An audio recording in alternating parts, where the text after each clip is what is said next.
The Cossacks own a large piece of property down this road, and for the last 12 years they've held an event without any problems. But now that event is canceled, and this morning the county voted to close this road over the weekend in case anyone decides to show up. The Cossacks have agreed to cancel the Mingus blowout for the safety of Mingus. Even after the mess of the Waco shootings, some in Mingus still hold the Cossacks in high regard. Yes. They like the way the gang buys school supplies and Christmas gifts for kids. Several members live in Mingus, says Carl Young, whose son is in the gang. We have no trouble with Cossacks. By all accounts, the sheriff hasn't either. And this would have been the Cossacks' 13th annual rally.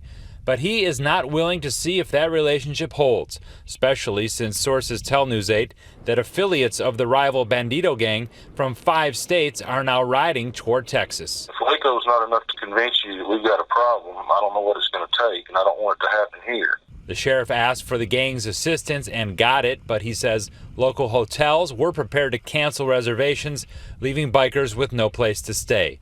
But he is calling in reserves and planning with the feds just in case. I'm still not convinced that we're not going to have some kind of turnout. Carl Young thinks canceling is the right move by the Cossacks and hopes they get proper credit for acting in the name of public safety. Maybe it'll give them another outlook on bikers. You know, they're not all bad, either bunch.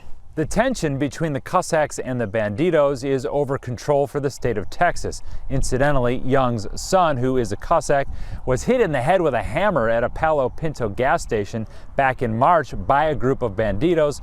Authorities believe that is one of the incidents that led up to the violence in Waco.